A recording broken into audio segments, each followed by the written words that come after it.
Coming up, if you're wondering how to make it into the Australian team and what your next step is, this episode is for you. There is a new initiative introduced by Karate Australia to cater for athletes wanting to develop and make that jump towards international competitions. We're here to go through it all and dissect what this could mean for some athletes who may not fit in either squad. All of that follows after our talented friend Good Fortune.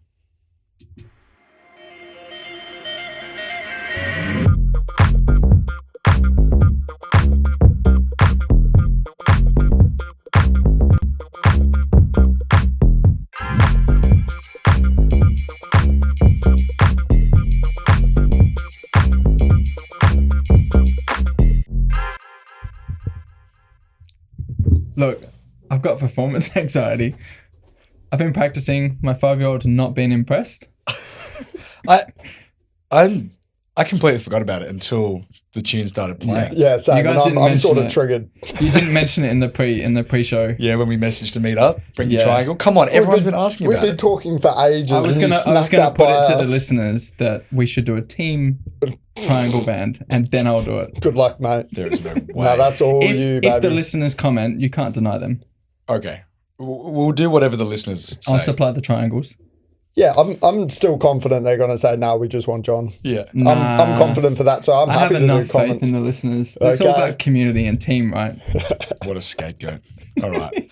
Welcome back to the Kaizen Culture Pod, where we are keeping the conversation moving within Australian karate. We are free and available wherever you get your podcasts, whether that be on Spotify or Apple Podcasts. We are also over on YouTube. Head over there, subscribe to it all, and please give us a little review. It actually helps a lot with our ratings. And as always, please let us know your thoughts and opinions and anything you'd like us to chat about. Send us an email at kaizenculture.info@gmail.com and even sign up to our mailing list on our website, kaizenculture.org. Once again, the mailing list has been going crazy at the moment. We've been sending a few things out this week, just gone. We've sent out the first edition of Cons Corner. That is exciting, hey? I think the email list it's more important to be on there than ever before, because you've got that and then also the packages released. Dun, dun. Dun, dun. Yeah, so, and we've had a great response from you guys, so thank you for that. And we look forward to continuing this hype train of the email list, because the content has just been insane. Like, I don't think we planned for how much we've actually been releasing, but it's sort of just been the regular schedule and then a bunch of additional stuff, and then it ends up being nearly every day. Gosh. Sure. And some of the new things, like look at Con's Corner pretty early. It's pretty funny. Yeah. Con's a good dude, so I think like people are going to enjoy like a different face, a different voice, and some cool history and perspective on karate. Yeah. You listened to the whole thing, right? Because I had about an hour. How long was it? Yeah, it was like an hour 20. And so obviously we're releasing snippets that people are going to enjoy, but the whole thing was great. I learnt lots, a couple of stories that I was like, I was around then. No one remembers that I was around, but we remember. Yeah, some awesome stories and great. Con's been in so many different perspectives from Australian karate, competitor, ref, coach, supporter. So he's really got a great perspective on Australia karate. I'm so excited to like keep chatting to him, and thanks so much, Con, as always. Like, can't be more appreciative of you doing that. And we actually had another guest help us out, Jordan Harrington. Harrington, it's not Harrington, it's Harrigan. Harrigan. I did this last time. Anyway, Jordan Harrigan. Why Harrington? I don't know. Just you saw it once. My brain just does things. Yeah, once it's a knot in the brain, it's hard to get rid of it, you know. But yeah, Jordan Harrigan joined us for the watch party for Antalya, and I was doing it with him, and it was fantastic. It was so much fun because this dude has been around for ages, a bit longer than me, which is ages. It feels weird to say that, but it is a long time. And he's been competing for a long time as well. I think his first Junior Worlds was in 2014 with the Irish national team.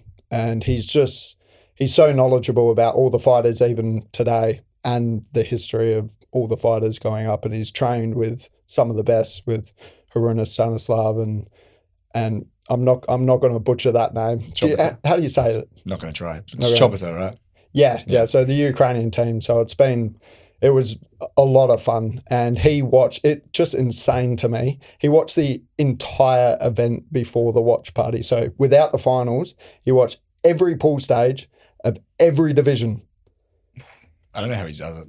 Like that's like You'd need some popcorn. that's like 10 hours of footage. No more. That's a it's lot. way Dude more. loves his karate. Yeah. He loves his Perfect for a karate. watch party. He's a karate fanatic. He Maybe is a even karate better than fanatic, the yeah. original watch party. I don't know. Well, I'm happy to step down if Jordan wants to take that spot. Like seriously, it was so good. Like seeing what his like commentary and his take on it, because he's been around a while and he knows the ins and outs. I think he's just obsessed with the sport and he just loves it. So that's awesome. So if you're loving the watch party content, let us know and we'll keep rolling that out, and maybe we'll look to do some more things around that in the future. Yeah, 100%. But yeah, we'll get into the episode. We're going to talk about this new initiative introduced by Karate Australia. It's called the International Pathways Program. And this is, I guess, a way to bring up development within the athletes within Australia. So those athletes that want to break out into taking that next step and how to cater for them in terms of an organised tour, training camp, being a bit more focused with that sort of stuff. So we've actually got a breakdown of the description of this IPP, which is it's quite interesting to hear some of the things that Karate Australia have stated. So it's to help support Australian athletes to develop through training camps and additional select international competitions that will be supported by Karate Australia outside of the Oceania and World Championships competitions and squads. That is what we've been talking about quite a bit on the recent podcast episodes, especially with the youth league that was in failing me, Fujairah. How Karate Australia would be great to send a team over to some of those events. So this is exactly what they're talking about. These elect other competitions outside of the Worlds and the Oceania. That's what we want to see from Karate Australia going forward. I think it's just like a written way to divide the squad a bit more and to be a bit more focused. I think we were talking about it in episode 3. Yes, I think episode 3, where we talked about how the national camp was split up based off of events and not just the whole squad was training. I think this takes it a next level further and allows it to be way more focused at the whole squad training camp. So yeah, we are going to get that togetherness, being together, training together, but then we can just divide up and say, if you're in the world's team squad, if you're in the junior world squad, if you're in the IPP squad, go off into your groups, and then it's more focused. Yeah, whereas opposed to what it currently is and what it has been in the past, which is everybody's together, yeah? Well, I mean, we haven't had a training camp for a while in terms of like just because of COVID and whatever. But John, you would remember your camp days. Was it just a whole squad, whole training, no It division? was quite often like that. Sometimes the seniors would get pulled aside. But a lot of the training camps were kata kumite split, but all kata together, all kumite together. And do you mind me butting in the seniors, was it split into levels of like capability? I mean, everybody's at different levels. Yeah, it was just seniors from memory, straight, all the seniors were just like together. From memory, I'm sure like there was like pairing up in the fighting to make sure you're with someone that's like a relevant fighter, similar weight.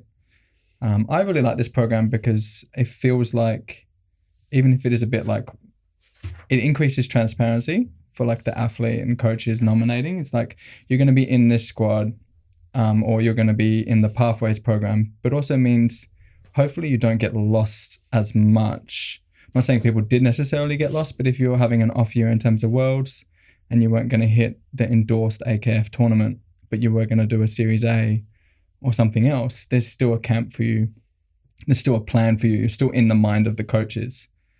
So yeah, there's still a no. He's making good points. Yeah. There's still a plan for the athlete. I think that's important because I agree that some athletes probably did get, quote unquote, lost, as in they didn't know what they were aiming for within the national squad. So they may have paid this application fee to become a member. Said, "Yep, you're a member now.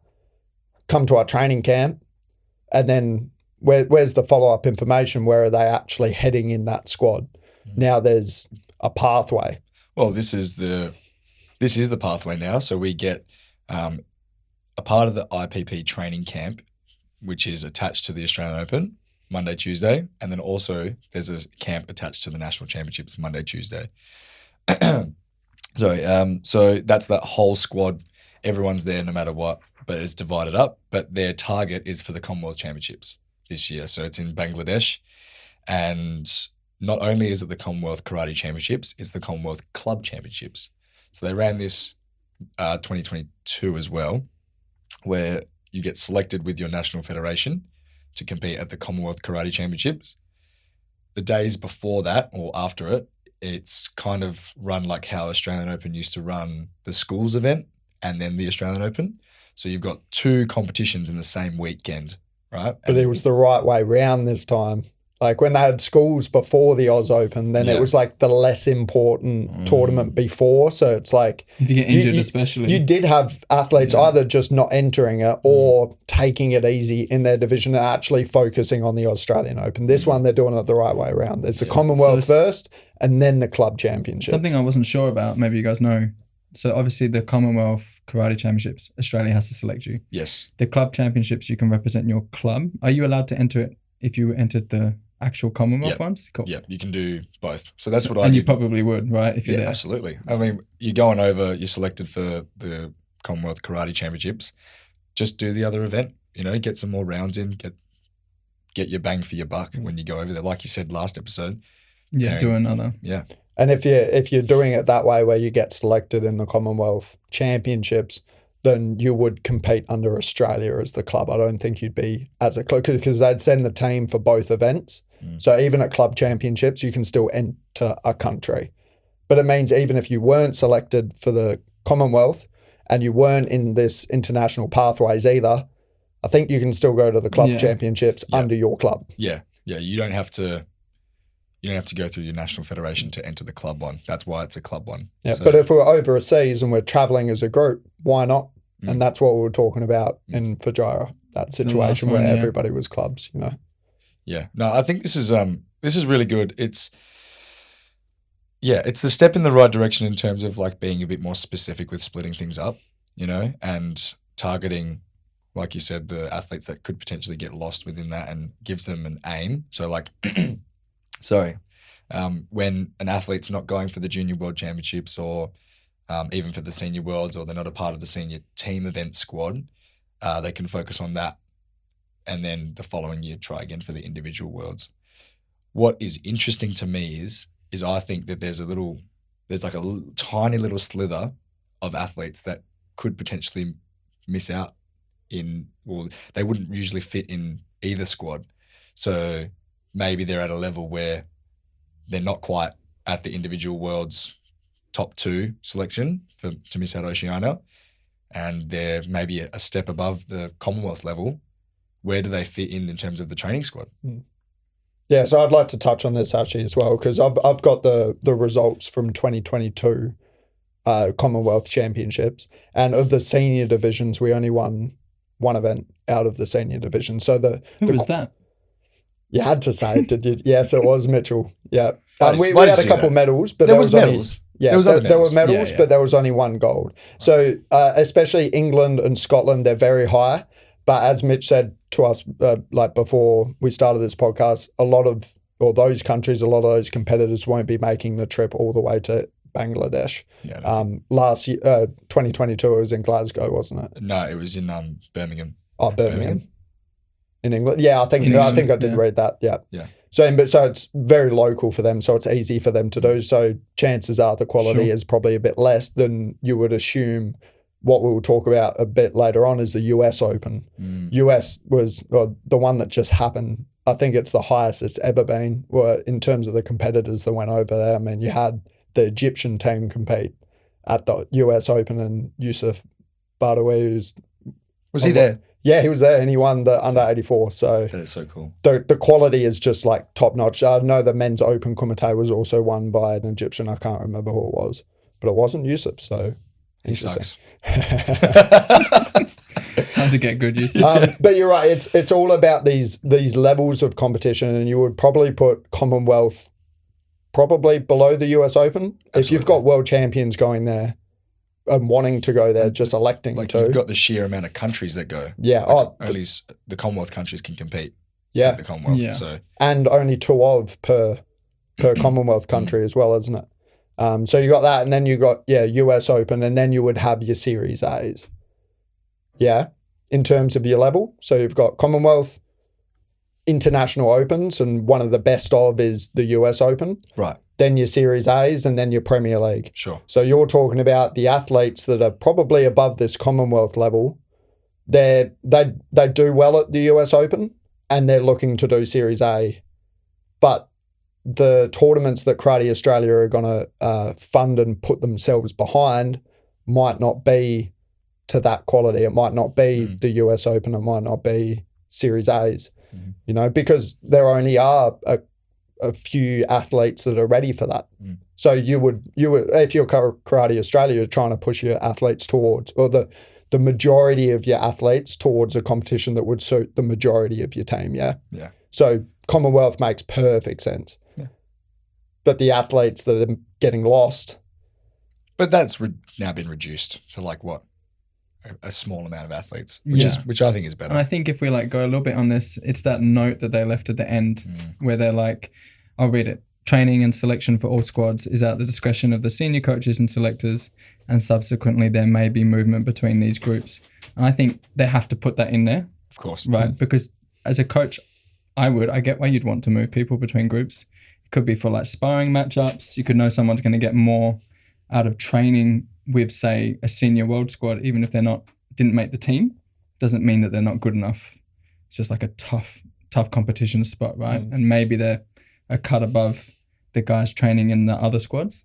So definitely, I think the coaches will hopefully make smart decisions around, you may not be in the team, but we'll move the squads around to where they need to be. Yeah, 100%. So for an example, like last year's Worlds, Declan Squire, nobody's arguing that Declan isn't at the level of the rest of the Australian team that went over there.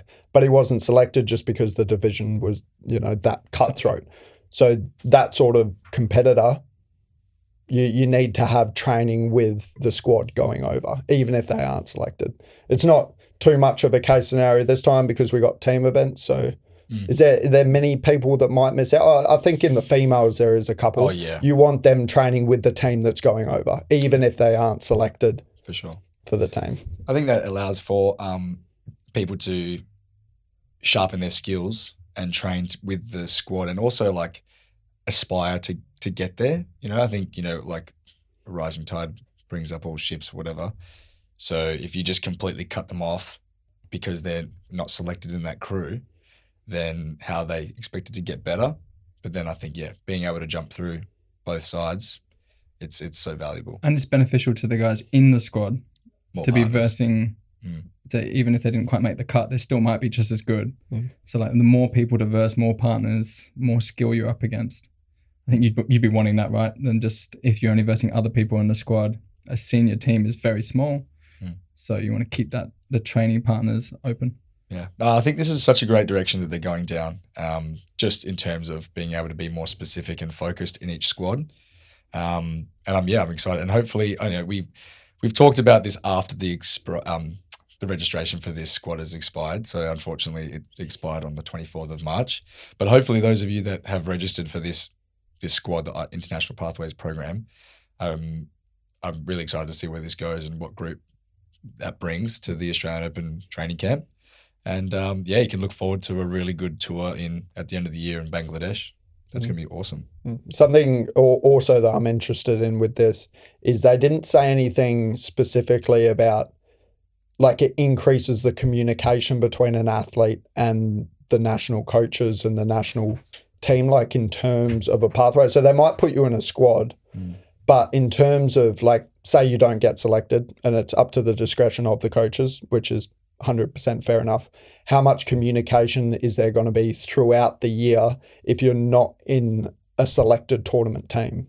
Well, it says helping all committed Australian athletes develop through high-level training and international competitions that will be supported via coaching, training, administration, and organisation. So I'd say that administration and organisation. Yeah, I think I was just stopped on through training and competitions. But yeah, maybe if they've just included admin, because I feel like that's the really hard part to do, because we've got limited resources within Australia, and we've got a big squad. Yeah. So how do you cater for the coaching needs of all these athletes? I think that's going to be really hard for them. Also, if it's a development pathway, it'd be great to be putting out documentation or communication of, like, when do you get invited, or should you consider putting your name forward? That's not always, not just at Australia, state level.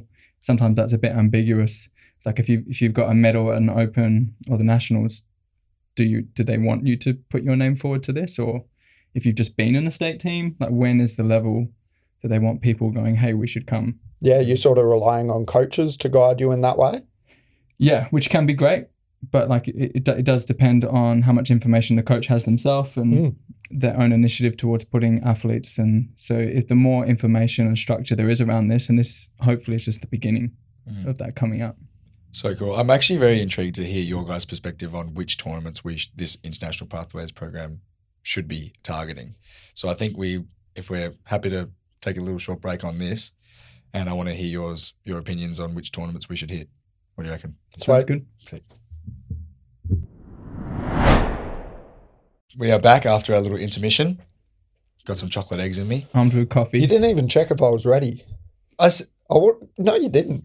I said, are we ready to go? And you just didn't say anything. Oh, yeah. Is that a yes? I'm ready to go now, Mitchell. Yeah, okay. At least the rest of Australia knows how whiny he is.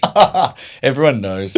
No, fair. Knows. That's fair. That was a very whiny moment there. But I thought you were talking about me. Not me. Oh, it's not your first one. Then there was that whole step process. Oh yeah, didn't get a chance to speak. No, that was justified. That was very justified. This one, not so much. Okay. The last one though, I felt violated. So anyway. So yeah, we've just been talking about the IPP program and potentially some competitions that we think are a good direction for them to head down and to target. We've been to a couple of international opens, and we did touch on the US Open. We probably think that that's the benchmark international open for like if you're about to break into Premier League level. Yeah, right? So with the US Open, last time I did it was, when was it? When was the first time we did US Open? 2011. And then they had developing divisions and they had elite categories. So they catered for both levels. And I think they still do it. Interesting. That would be great to know. Yeah, well, it would be, yeah. Yeah, but if the US Open did do it, then that's also your question about some of these athletes that are ready for Series A's getting missed in this IPP, So if you can pick a tournament that caters for both level or all levels, then 100%. Well, I think, to be honest, that the US Open should be a benchmark tournament for the World Championship squad to go to for Australia. Like the team that's going to the individual worlds and even to the team worlds, like if you're in that squad, then you should be going to the US Open. I think the US Open, like, Yusuf Badawi from Egypt was there, competed, right? If you win the US Open, that is a huge achievement. I don't know, but it can't be the only one. There must be like a German Open or some big European tournament that's equally well represented. Paris Open. Which is now, it was, yeah. Well, there's heaps of big tournaments out there. Like the Budapest Open is massive. Yes. It's arguably one of the best international opens. The Polish Open. I really like the Austrian Open when we did go. That was a lot of countries. And I think it was quite close to another competition, like it wasn't the European Championships, but it's something that a lot of the elite would be going to. So there wasn't a lot of the elite there, but you still get the odd one. I think in Europe as well, there's just that collection of density. So many countries will come. You get a real good experience from just versing lots of different people. So you can stuff up, can't you? You can go to a tournament and be like, where is everybody? Yeah. I don't know what it takes for the next step to investigate it. For me, it's just been asking people and being like, what do you think of this tournament? What do you think of that tournament? People like Jordan, he's organising a Europe trip at the end of the year, potentially for him to go to, and I'm probably going to tag along with him, and maybe some of the other Aussie team mates want to join. But he knows it because he's done the circuit, right? So he's like, this is great. This team goes here, this team goes there, and it's just messaging. So it's like, well, if it's just messaging, you got to get better at socializing, or do you just go through your national federation? How are they going to find out? Yeah. Or just listen to this podcast, maybe. Tune in. Subscribe, all of that. Yeah, and the hard thing is for national federations is if they talk to other national federations, then of course they're going to talk up their own tournaments. You know? Like if somebody came and said, hey, we're interested in going to the Australian Open, how elite is it? Oh, we'd be saying, elite. Last time we had over 10 countries attend, and there was Nepal and all these other, but in reality, the US was there. The US, I think, last year was one, and it was a veteran. Yeah. So, yeah, well, they actually need someone like you who loves their stats and will like go through and be like, hey, I think it's more Mitch. I think Mitch is at the point now where he's done enough to know what is good and what is not. Like he's saying that, because that's how you've figured out what tournaments are of high enough quality for you at that point, was talking to people, messaging people, and people like Jordan got back to you and said, try these out. You've done a couple and been like, I could have probably used my time better, gone to a different tournament. But you've been to some tournaments, you're like, this is exactly where I need to be. Yeah. I think, I don't know. Maybe the answer is just listen to Mitch. I think chatting more, but if all this stuff is available online, it's a bit of a slog to go through it, but you can see how well countries are represented. That's the hardest part, like what I used to do a lot. I still do now, is I just go onto Sport Data and I look at last year's event, see how they were represented, who medaled. But that's because I know the athletes and I've seen them all the time. So someone that's doing this for the first time, do you know what I mean? Just because they're from Egypt doesn't necessarily mean they're a top tier competitor. Sure. But if there's a lot of Egypt going all the way to America, there's some things that... Yeah, it's a good sign. Yeah. Anyway, but hopefully, well, maybe, I was about to say this is not for us to work out, but maybe it is. Maybe it is our job. I don't know. Who knows? But I guess this is just something for people to get excited about now that I think the opportunities in this program are going to open up, and hopefully the Karate Australia can identify some of these international opens for this group to go to, because, you know, you can string together, like you said last episode, you know, string together a couple of events back to back, make a tour out of it, do the double where it's developing an elite, so then you can take the whole squad. So I can't wait to see how this turns out. I think as well, like for the Pathways program, like having a Pathways tournament. Ooh. In that sense. So it could be one of these opens. Whoa. And maybe the whole squad goes. I thought you were talking about having a Pathways tournament within Australia. Oh. Is that not what you're talking? Sorry, I was Were you on that train? That's a great idea as well. But what were you saying? I'm more mean. So right now there's squads based on if you're going to the Oceania teams. There's a squad based on if you're going to the Junior Worlds. But it'd be cool if there was an open that's like, you're in the International Pathways program, come to one of these open tournaments we've just been talking about, like the US Open. So that's the Commonwealth. The Commonwealth, sure, but the Commonwealth's only every 2 years. It can't be the Commonwealth in the future, so that's why it has to be like the US Open or one of these other ones. Or I guess it's Oceania. Well, but just having something like an Open would fit that really well. It's a good way to test a whole bunch of athletes and get more experience. At the end of the day, we love the new IPP initiative, but it is nothing new. They sent a team to the Commonwealth in 2022. It had the support of Karate Australia, fantastic.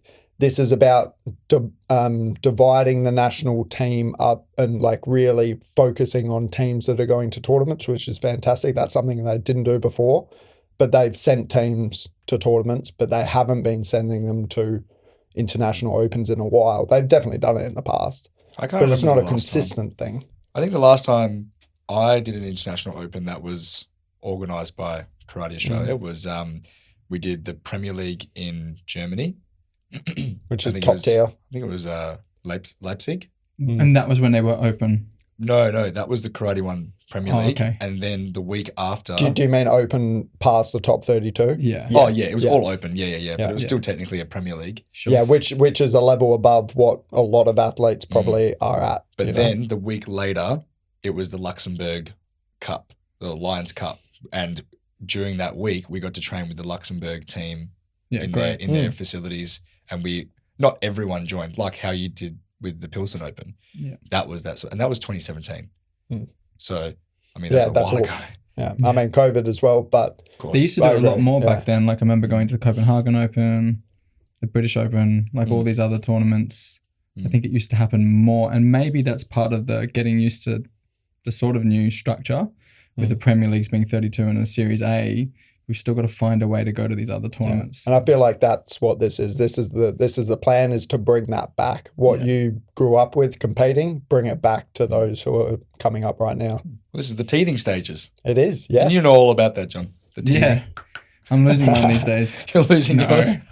Not yet. Wear your mouth guards. Or you don't even fight anymore. You never fought. Really? I did a little bit. I fought at your black belt. Yeah, that was. Beat you up. Yeah, you did actually.